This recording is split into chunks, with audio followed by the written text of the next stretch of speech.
अच्छा जी, तुसी दुकान मकान प्लाट जारी रकबा सेल करना चाह रहे हो, बिलखसूस मकान सेल करना चाह रहे हो, तो उस प्रॉपर्टी डीलर नाल गल करनी है जिन्होंने तुसी जाती हैसीयत जानते हो, जिदा अग्गा पिछा जानते हो, जिदा काम में तजर्बा जानते हो,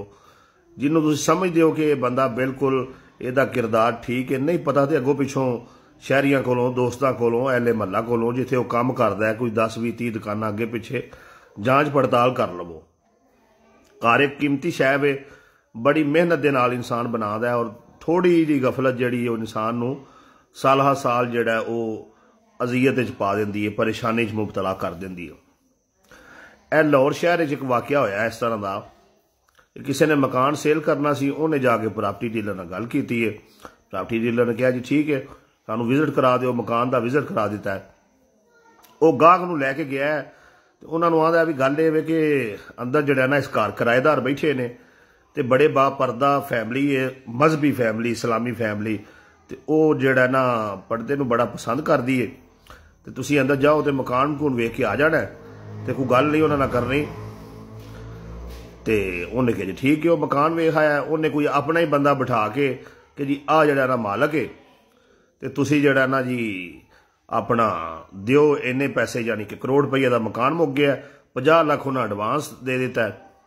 ठीक हो गया जी। तो हुण जड़ा ना वो स्टाम्प जिसले उन्होंने करा लिया, बाकी पैसे जड़ा वो देने का टाइम आया,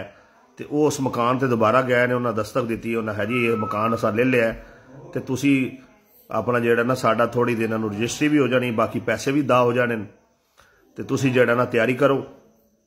मकान असा वेला कराना तुहाडे कोलों। जिवें बंदा जाके अपने तौर पर कुछ तस्दीक करता, छानबीन करता,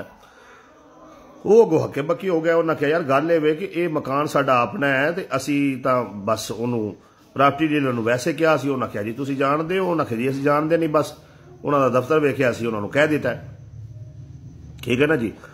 हुण वो बंदा जिन्हें प्रॉपर्टी डीलर के जरिए मकान लैना सी, वो पिछे पिछे वे, तो प्रॉपर्टी डीलर अगे अगे ने, वो जनाब लभदे नहीं, फ्रॉड करके सज्जे खब्बे हो गए ने, ठीक हो गया ना जी। तो ओदे मकान का जाली जड़ा स्टाम्प करके दे गए ने, स्टाम्प भी होर बंदे ने कीता है, ठीक है ना जी। तो गल करने का मकसद ये वे कि तुसी जदों भी किसी प्रॉपर्टी डीलर नूं कहना ना कि साडा मकान जड़ा सेल करो, तुसी उहनूं जाती हसीयत जानते हो, उसका किरदार जानते हो। प्रॉपर्टी डीलर बड़े बड़े तरीकों के नाल चूने ला रहे हैं, तो उन्हां चों एक तरीका यह भी है जिहड़ा तुहाडे नाल हुण शेयर किया गया है। तो जिहड़ा बंदा मकान खरीदन जावे, अगर उस घर बैठे ने, उहदी गल ते नहीं रहना प्रॉपर्टी डीलर ते कि ये इत्थे किराएदार ने या इन्हां गिरवी लिया है या इन्हां ये मालक ने, आप तस्दीक करनी तुसां भाईजान, ठीक है ना जी।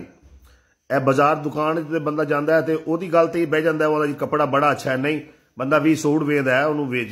जांच पड़ताल करता है, अपनी चीज़ां चैक करके फिर एक सूट लेंदा है। तो ये कौम जी है ना, ये जुत्तियां ते सूट तो बड़े चैक करके लेंदी है, लेकिन प्रॉपर्टी की जड़ा ना वो छानबीन नहीं करती हैगी, फिर करोड़ों रुपए लुटा के फिर 20-20 साल अदालतां चक्कर लाई जाएंगे, ठीक है ना जी। तो फिर पक्का पक्का गोलियां खा के जड़ा वो मंजी ते पै रहणगे, कई हल्ला नूं पोरो अल्लाह मियाँ कोल चले जाएंगे, लेकिन बंदे दे पुत्र बन के पहलों छानबीन नहीं करनगे। वो भाई प्रॉपर्टी अगर पैसे नीरा पैसे ना प्रॉपर्टी नहीं खरीदी जाती, जिहड़ा फी जमाना माहौल चलता पाया ना, पैसे दे नाल नाल तुहाडे अंदर अकल ते शौर भी होनी चाहिए है। तुहानूं नहीं समझेगी तो कोई इतबार वाला बंदा नाल ला लो, उन्होंने कोई थोड़ा जिहा खर्चा दे दिओ। करोड़ रुपये का मकान लैना, 10-20-50 हज़ार तुसीं किसी अच्छे प्रॉपर्टी डीलर नूं नहीं देना, या किसी पटवारी नूं नहीं देना जिहड़ा काम नूं समझदा है। कोई समझदार बंदा नाल लाओ, जिम्मेदार बंदा नाल लाओ, जिहड़ा तुहाडे पिंड दा वसनीक होवे, तुहाडे शहर दे रहण वाला होवे, तुसीं उहदा अग्गा पिछा जाणदे होवो, ठीक है ना जी। वो इस काम नूं समझदा होवे, उहनूं नाल ला के ते प्रॉपर्टी खरीदिया करो